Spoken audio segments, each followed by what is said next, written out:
成亲前夕，顾北辰突然偷偷改了我和他的婚书，将新郎的名字换成了顾家小叔顾淮南。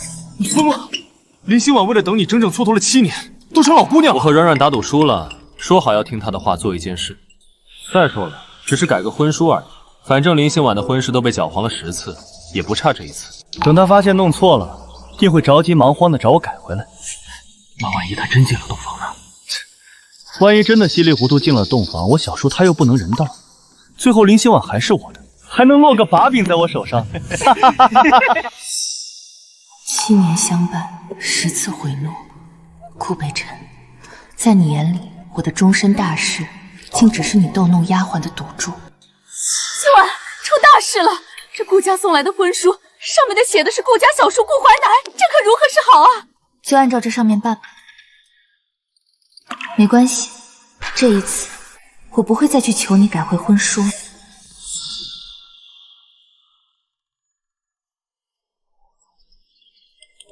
哟，林心婉，这么快就沉不住气来寻我了？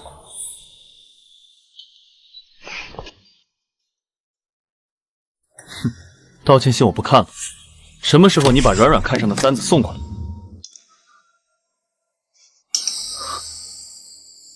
记住你现在的得意，顾北辰。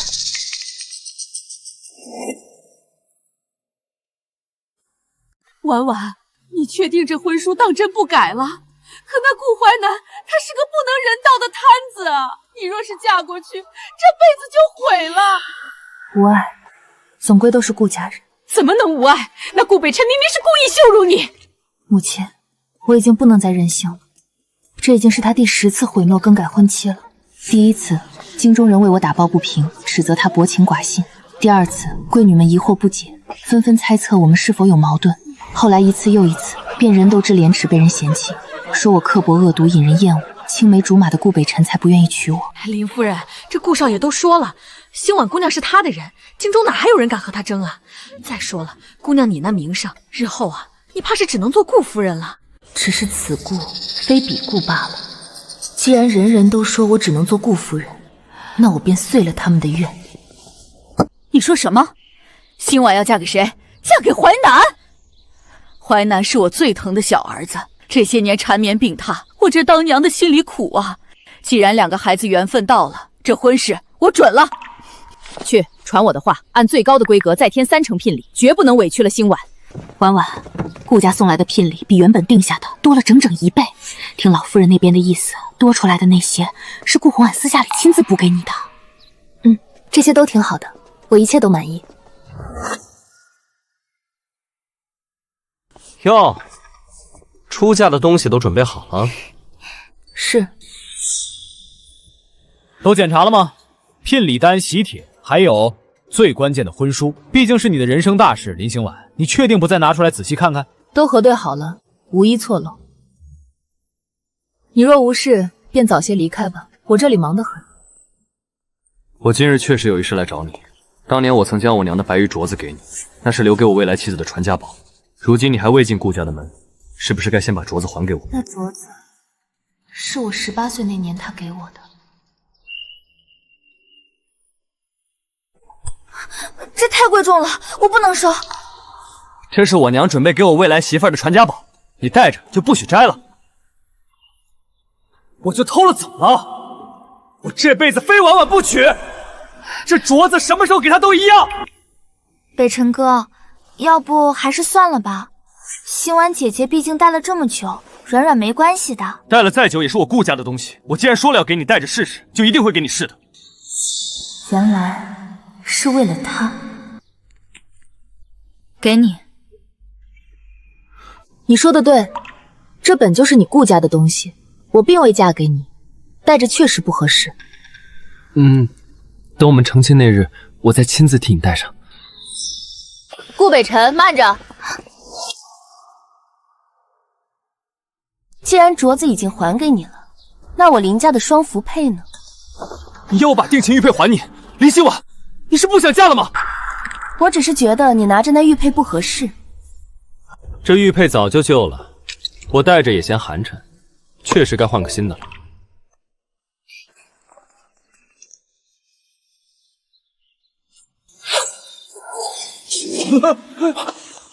少爷，婉婉，你是我的福星，若没有你，我早就命丧黄泉了。我发誓，以后我定不负你。曾经他视我如命，可自从苏软软说我们名字相似，他总觉得自己是个多余的替代品，他便再也没喊过我一声婉婉，只冷冰冰的叫我林心婉。小姐，这玉佩裂了，你拿去处理掉吧。可这是您熬了几个晚上亲手雕刻的，没用了，扔了吧。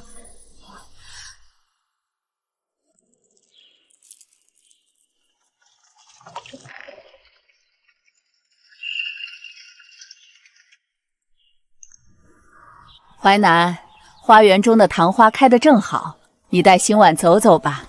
年轻人总要多说说话。是，老夫人。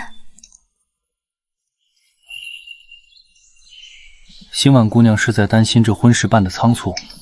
我看你方才核对礼单时，眉头一直没松开。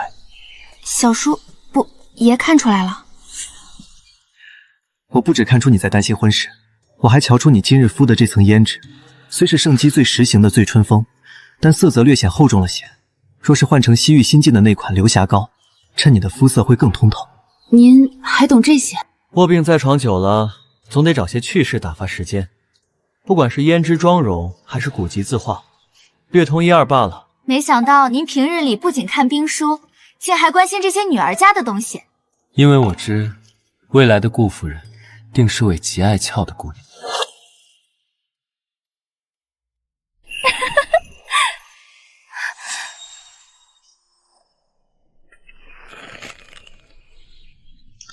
那是成婚事宜帖子，他怎么会有这张帖子？你为何会和我小叔一起？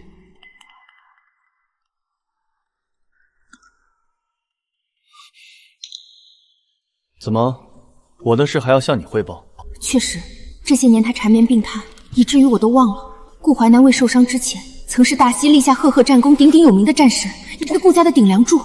我只是不想他麻烦小叔。小叔，我和希婉还有些话说，能否……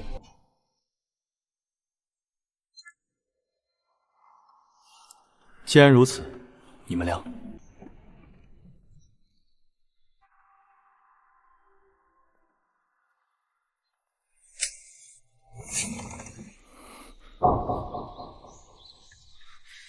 林心婉，你为何把我们的定情玉佩卖了？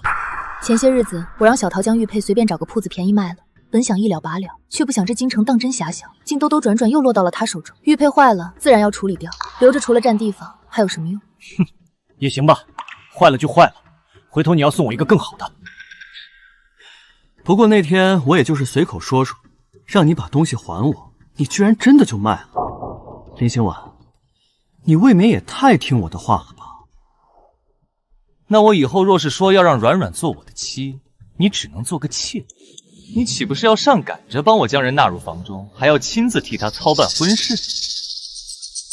明明是我自己不想要那玉佩了，他竟能联想到是因为听了他的话，甚至还说出退而求妾这种自大到极点的糊涂话。若是没有事，我便先回府了。这是喜喜。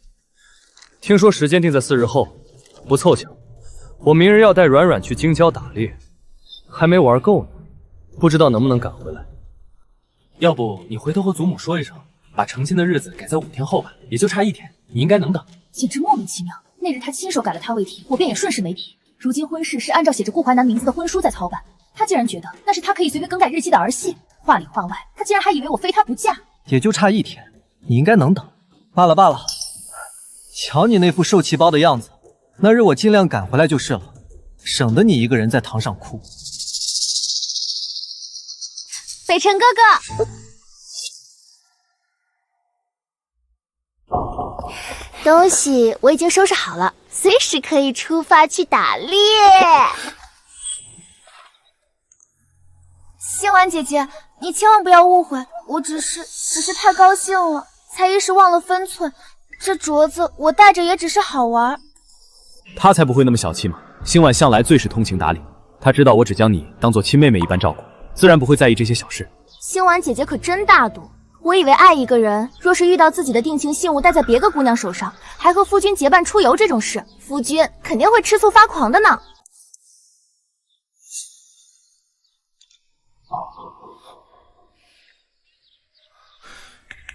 星婉，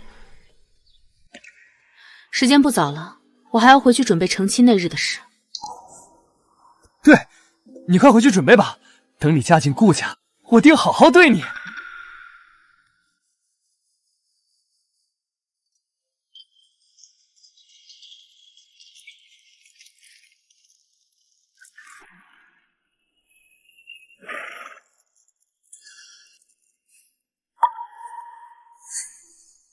起轿，落轿。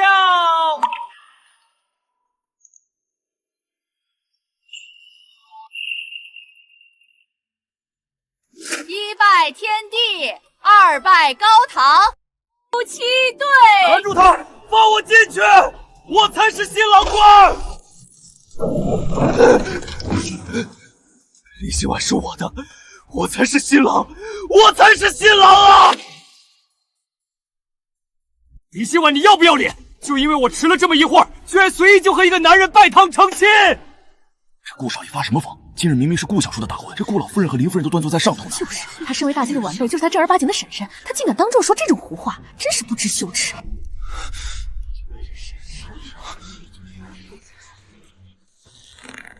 林心婉，我告诉你，我今日就是故意来迟晾着你，好让你知道什么叫规矩。不过，若你现在乖乖听话认个错，我便做主让你嫁进顾家。小叔，你也是，他不懂事胡闹，你怎么还跟着他闹？林心婉，你还愣着做什么？还不过来替我换上喜服！你这个孽障，在胡说什么？今日是你小叔的大喜之日，容不得你在这里发疯！来人，把他给我拉下去！小叔的大喜之日，怎么可能？明明是我和林心婉，不可能，这绝对不可能！林心婉明明是我的妻，我的妻，她和我青梅竹马，早早便定下了这桩婚事，全京城的人都知道，她怎么可能会嫁给小叔？这定然是弄错了！祖母，你放开我！林心婉，林心婉，你说话呀！你快告诉他们，这只是一场误会！你说话呀！怎么会弄错？这婚书上明明白白写的就是我和顾淮南的名字，这些日子我送出去的喜帖也皆写着我二人的姓名，自然是不会弄错的。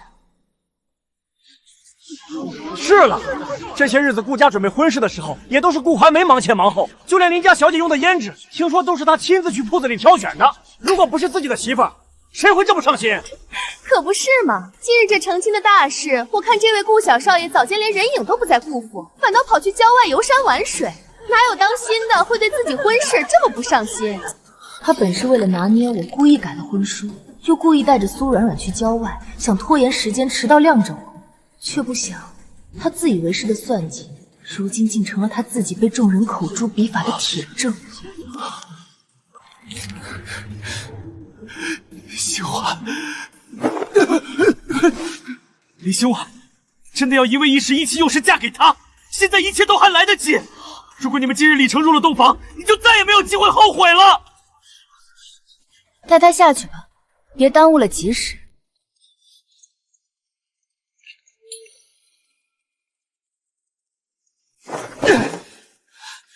李心婉，你不能嫁给他！我小叔他是个不得人道的废妇！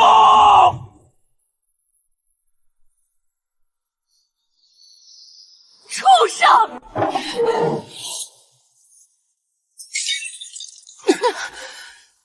李心婉，你听清楚了，你嫁给他便是要受一辈子活剐！我不能眼睁睁看着你因为跟我赌气，就这么跳进顾家这个火坑！疯了，顾北辰彻底疯了。为了毁掉这桩婚事，他竟然当着全京城权贵的面，亲手撕开了自己亲小叔最隐秘的伤疤。原来传闻是真的，那林家小姐嫁过去，岂不是？顾少爷这嘴可真毒，这下顾家和林家的脸面算是丢进护城河了。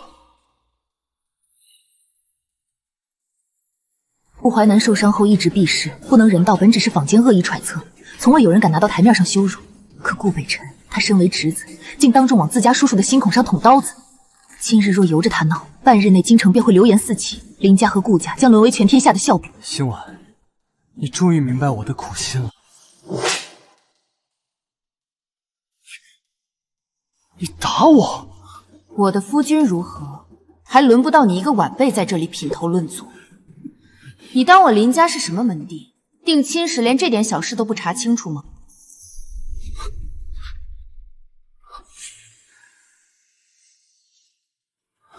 是啊，林家可是要脸面的贵户，嫡女出嫁，怎么可能不好好调查未来夫婿的底细？这顾小姐这种杀敌一损800的胡话也敢往外说，对方再怎么说也是他的亲叔叔，竟然当众泼这种脏水，真是不忠不孝。我看他是舍不得林小姐，急疯了心，连自家的脸面都不要了。其实根本没有什么失魂嬷嬷，这场婚事办得如此仓促，林家又向来不系这些上不得台面的弯绕规矩，若非为了压住顾北辰的风化，我也断不会拿这种虚言来堵众人的嘴。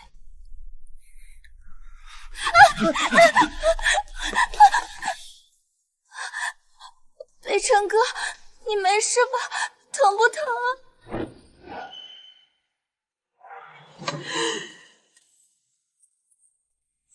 这镯子你哪儿得来的？说！老夫人饶命，是北辰哥见我稀罕，暂时借给我戴的。原来是为了个镯子，这林小姐气性也太大了。那可是顾家祖传给儿媳的镯子，戴在个丫鬟手上，换谁不气？她既然这么有骨气，下定决心要嫁给我小叔，那还有什么资格拿着顾家的镯子？这镯子别送给你了。北辰哥，这不太好吧？林星婉，你够狠！我等你后悔求我的那一天。后悔？顾北辰，这7年的蹉跎，我可不是白受的。你想看我后悔，我却想看你如何一点点从云端跌进泥潭。这公道，咱们慢慢讨。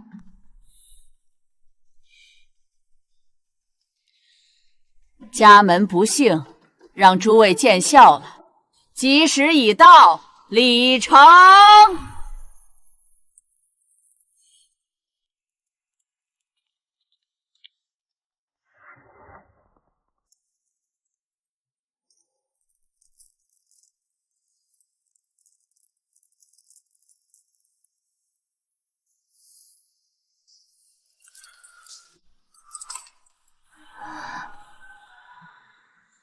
你当真不能人道？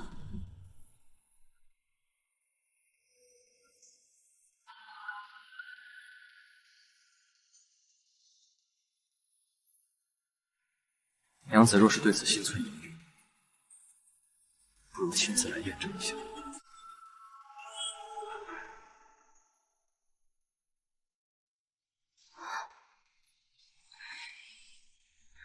小姐，您总算醒了。什么时辰了？4时了。姑爷说您昨夜累坏了，他一早就去跟老夫人说好了，今日不用过去敬茶，让您多睡会儿。果真是谣传误人，若不是听信了京中谣传，昨日怎么会祸从口出？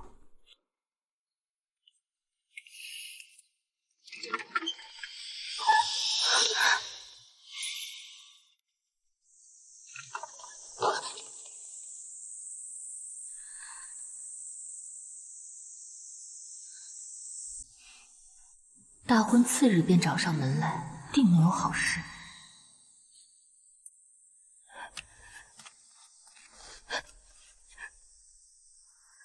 林小姐，求求您了，求您去看看北辰哥吧。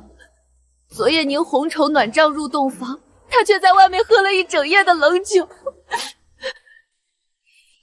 他喝得烂醉如泥，将我认错了是你，抱着我哭了一整夜。林小姐，北辰哥他心里真的只有你啊！你能不能大发慈悲回到他身边？我只是想回到他身边。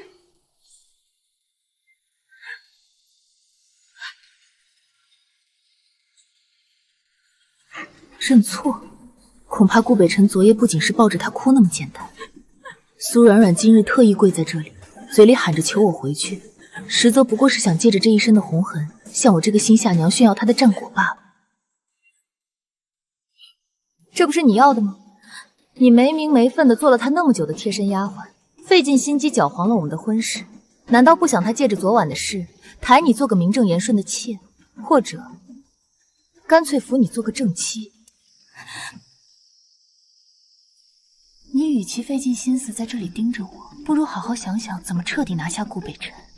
不过，可惜啊，就算你真的如愿嫁给了他，按辈分，我也是你的长辈，日后在这顾府里，你还得天天跪在我面前，规规矩矩的给我请安，叫我一声小婶婶。软软，软软，林心婉，你果然变得刻毒了。软软好心来看你，你竟敢！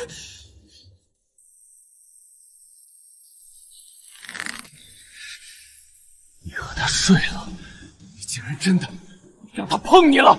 你怎么能？你怎么敢？顾北辰，你别太自以为是了。当日你为了博美人一笑，故意改掉婚书的时候，就该想到会有今日。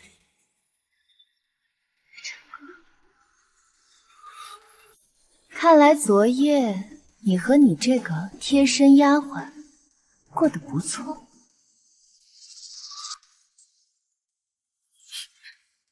北辰哥只是昨晚喝醉了，一切都怪我。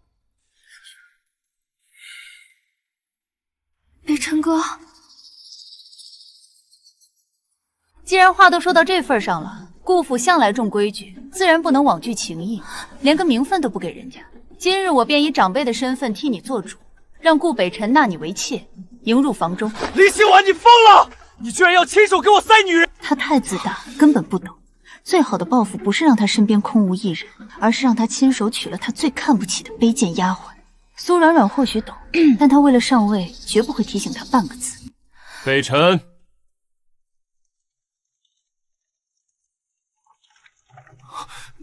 小叔，这人昨日还敢大闹喜堂，如今却怕成这样。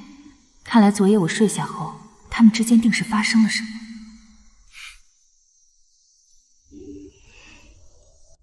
他是你的长辈，长辈要给你纳个妾，那是关心你这个当侄子的。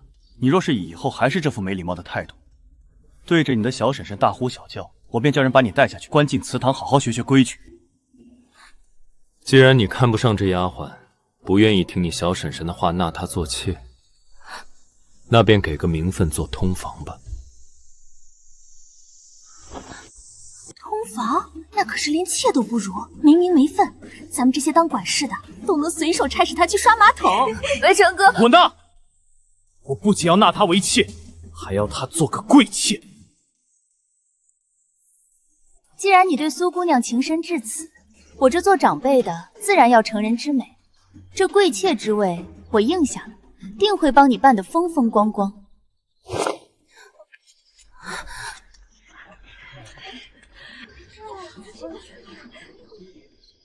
你今日一早便不见人影，去哪儿了？娘子恕罪，今日我去见了御医一面。是身体有什么不适吗？是不是因为昨日我见你骑马了？是不是伤口裂开了？还是因为强撑着站起来？不是，娘子别担心，我只是去和御医商讨医治双腿的办法。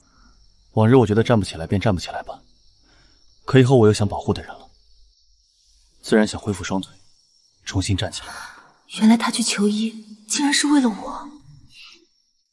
好，我陪你一起。此处需用力按压，以病人能忍受为度。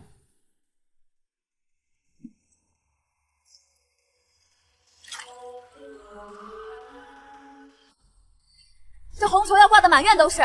顾少爷纳贵妾可是咱府上的大事，务必让全京城的人都知道这份喜妾。你听说没？这林小夫人这可真大度，给侄子纳个丫鬟做贵妾，竟然比自己成亲还热闹。什么大度啊？这事在外头都在传，顾少爷为了个丫鬟把名声都丢尽了，比自己成亲还热闹。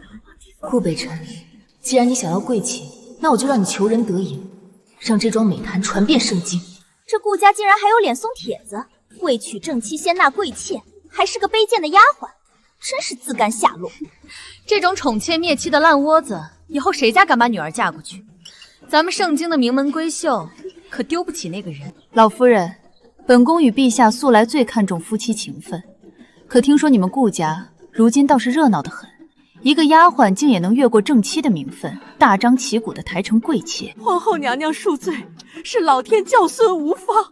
陛下对此甚是不悦。顾家世袭功勋，莫要因为一个不争气的孙子，坏了皇家的法度，冷了天下正室的心。逆子，给我跪下！我顾家的脸面都让你丢尽了，给我打，狠狠地打！啊！祖母，孙儿知错了，祖母饶命啊！祖母饶命啊！平日里连重话都舍不得说一句的亲孙子，如今竟下这样的狠手。我醒了，直接抬进祠堂跪着，谁求情也没用。苏姑娘不好了，顾少爷被老夫人打晕了，直接扔进祠堂罚跪去了。你说什么？老夫人亲自动的手。贱婢，偷了府上的东西还想跑，抓回去乱棍打死！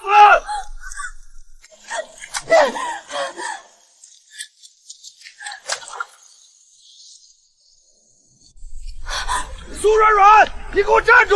站住！站住！跳下去了！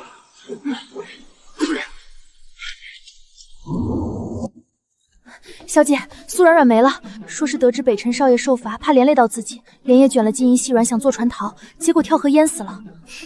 没人会去关心为什么一个不善水速的人非要走水路，有些事大家心知肚明就行了。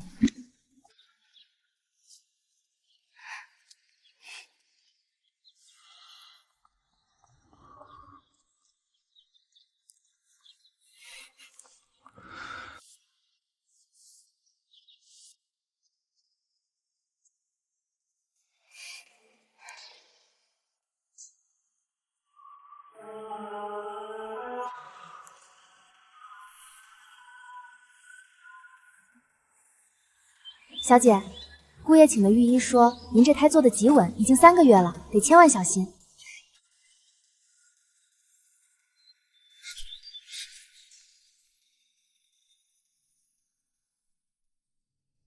快走！告诉你们老夫人，顾北辰那种品行不端之人也敢高攀我家狄小姐，真是痴心妄想！以前是人家姑娘配不上他，如今反过来了，他顾北辰连人家大门都进不去，这也算是事出有因了。老夫人，全京城家世相当又适龄的姑娘都推了，唯独成都那位寻常人家说愿意谈谈。寻常人家，他们也敢？那员外郎说，只要顾少爷不嫌弃他家女儿是个口歪眼斜的痴傻儿，这亲事就能定。北辰，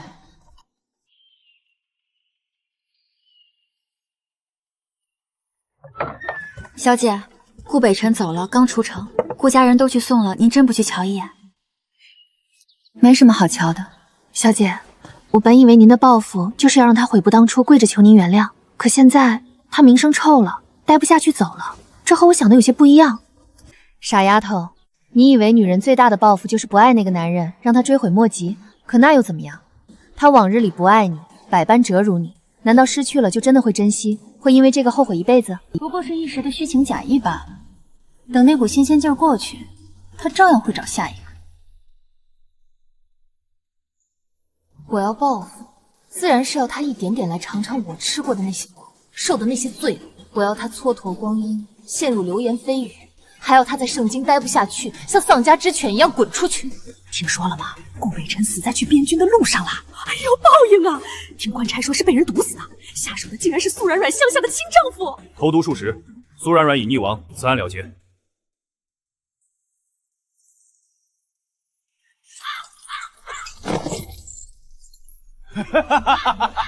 你霸占我婆娘，还害死她，这就是你的报应！我这是为我婆娘报仇。谁都没想到苏软软竟然早就有丈夫了，他当初装成流民孤女骗了顾北辰，结果顾北辰在路上借宿，偏偏借到了那男人的家里。他大肆炫耀，害死了苏软软。深爱他的男子悲愤交加，当场执杯决议了断一切。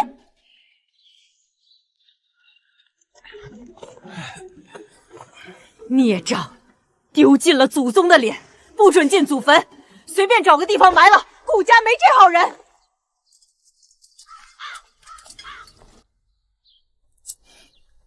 他早就和我没关系了，说到底也是他咎由自取。娘子，买了你近日最爱吃的酸枣果脯，快尝尝。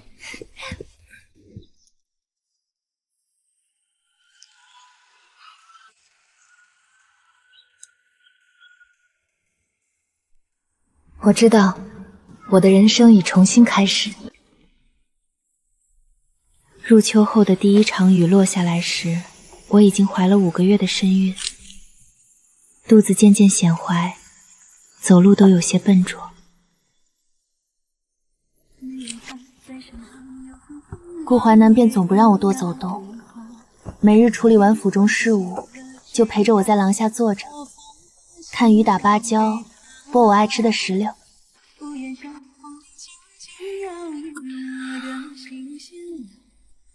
他的腿经过这几个月的治疗，已经好了许多，不用拐杖也能慢慢走10几步了。只是走久了还是会疼，额角会渗出细密的冷汗。夫君，怀着身孕，怎么能让你扶我？我自己能行。只是府里的气氛却不像表面这般平静。自从顾北辰的死讯传来，顾老夫人就像是变了一个人。星婉啊，这些都是我专门让人给你做的，多吃点，我这小曾孙可得长得壮实。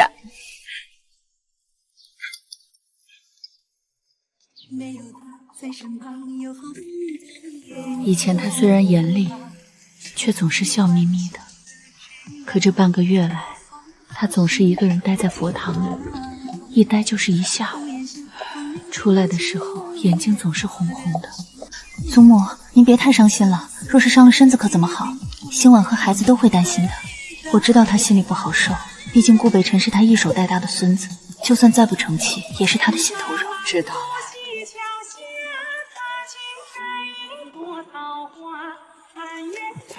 祖母，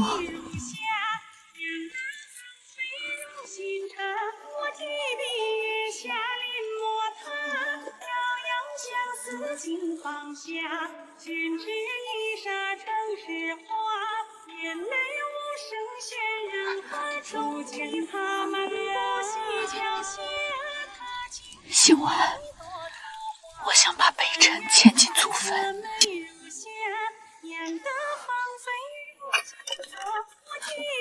祖母，您说什么？我说，我想把北辰从乱葬岗牵出来，葬进顾家祖坟。他再怎么错也是顾家的子孙，是我唯一的孙子。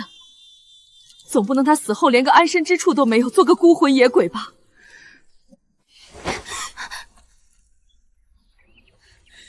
祖母，您忘了他是怎么对我的吗？林心婉，废人！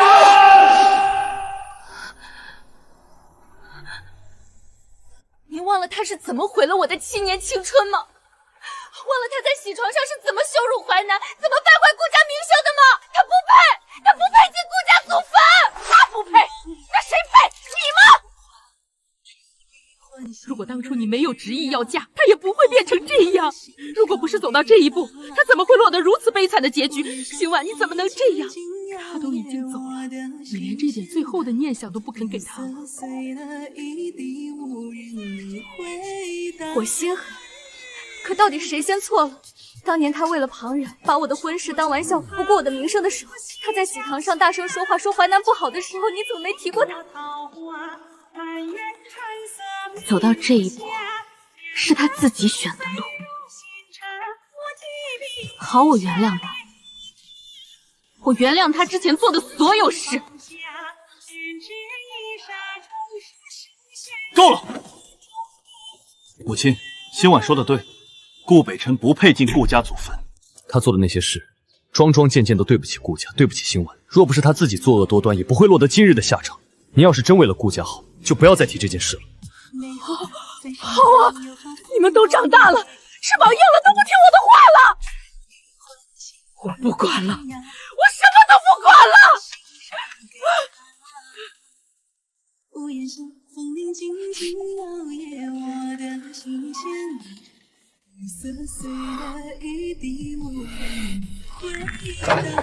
顾爷这是情绪过于激动，再加上这些日子行走过多，伤了筋骨，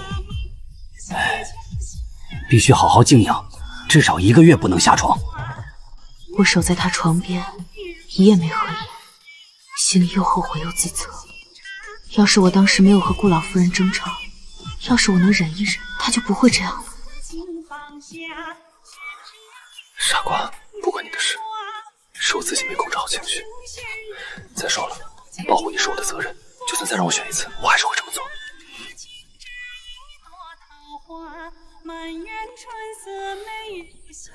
就这样过了半个月，顾淮南的腿渐渐好了起来。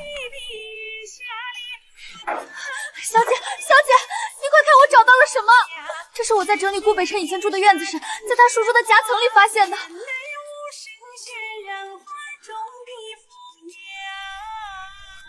人，找到了！改婚书的事确实是我干的，当时我就是一时糊涂，和苏冉冉打赌，觉得你肯定会哭着求我改回来，没想到你竟然真的嫁给了顾淮南。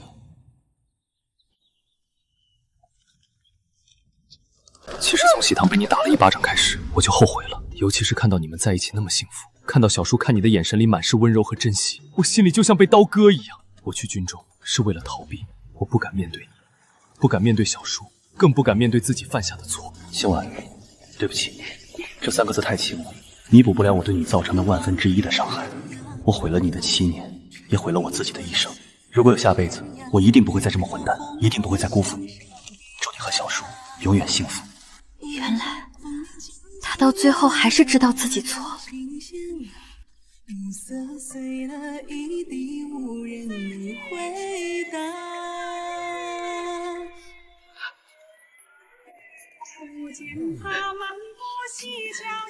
星婉，对不起，是祖母错怪你了，是我没有教好北辰，让他犯下了这么多不可饶恕的错。迁坟的事我再也不提了，他确实不配进顾家祖坟。祖母，都过去了，我们以后好好过日子吧。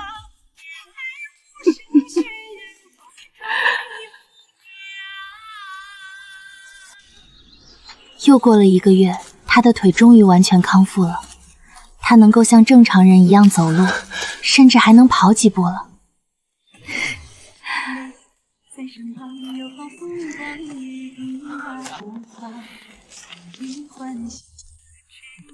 那天，他牵着我的手，在院子里慢慢走着。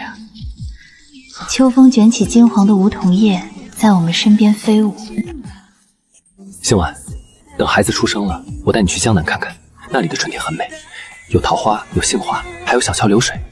我们再也不回这个让人伤心的地方了。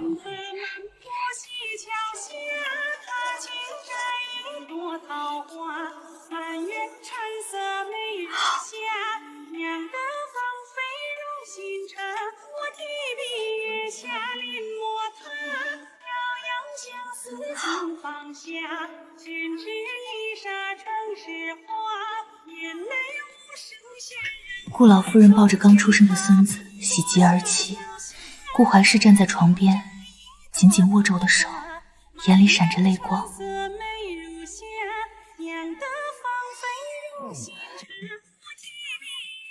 窗外的阳光正好，桂花的香气飘满了整个院子。我看着身边的丈夫和孩子，看着笑容满面的顾老夫人，心里一片安宁。那些痛苦的过往，那些不堪的回忆，真的都随着梧桐叶落尽了。从今往后，只有幸福和温暖陪着我们岁岁年年。